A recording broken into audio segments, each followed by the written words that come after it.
A reading from the Holy Bible, the New American Bible, Numbers, chapter 27, Zelophehad's daughters.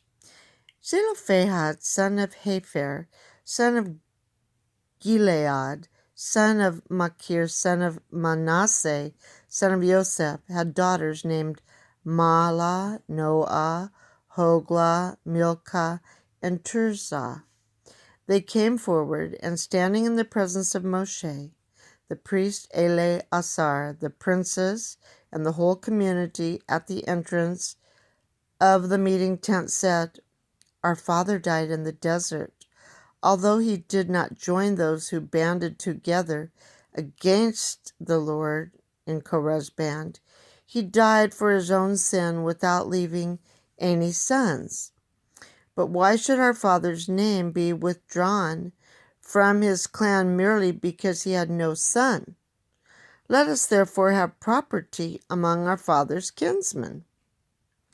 Laws concerning heiresses.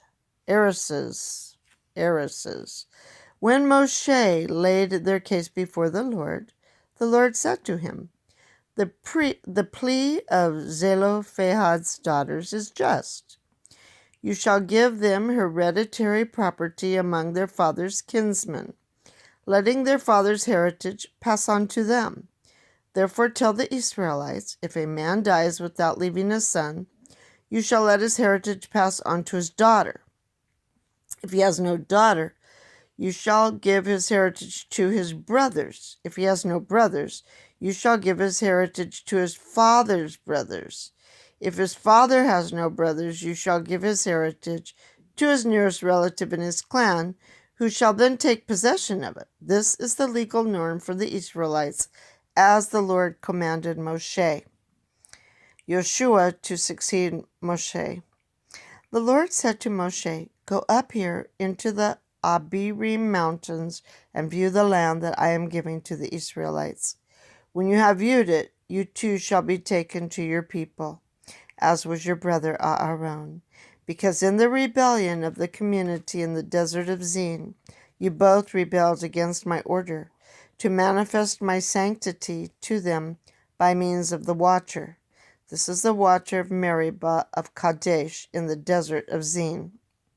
Then Moshe said to the Lord, May the Lord, the God of the spirits of all mankind, set over the community a man who shall act as their leader in all things, to guide them in all their actions, that the Lord's community may not be like sheep without a shepherd.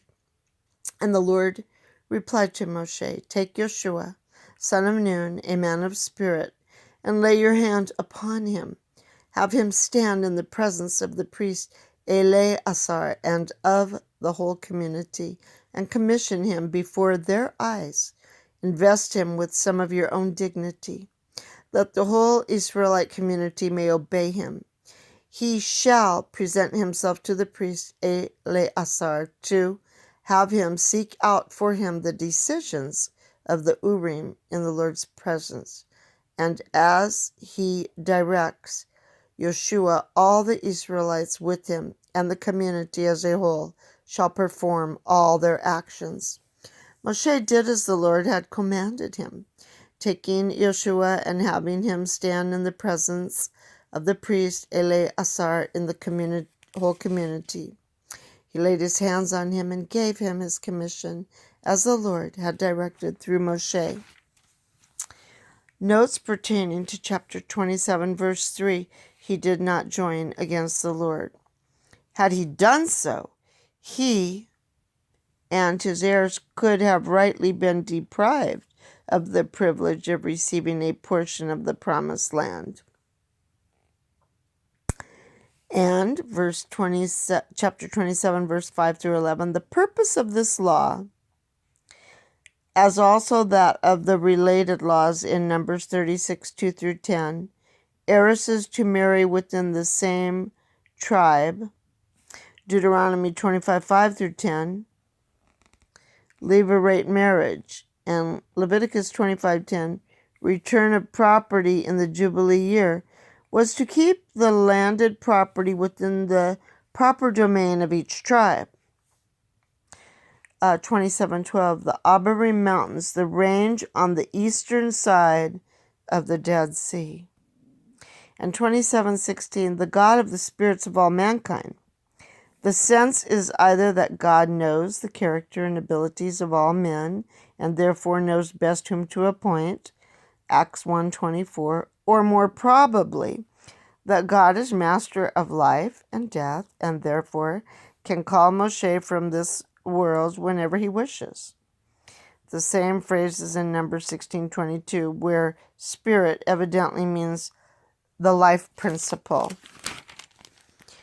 In 27:18, a man of spirit, literally, a man in whom there is spirit, one who has the qualities of a good leader, courage, prudence, and strength of will. See Genesis 41:38 and Deuteronomy 34:9. And a note pertaining to 27 verse 21, the Urim. Certain sacred objects which the Hebrew priests employed to ascertain the divine will, probably by obtaining a positive or negative answer to a given question. The full expression was the Urim and Thummim. See Exodus 28:30, Leviticus 8:8, Deuteronomy 33:8, Ezra 2:63, Nehemiah 7:65.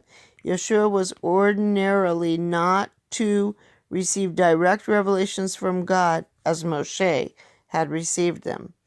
That concludes the reading and the notes on Numbers 27. The word of the Lord. Thanks be to God.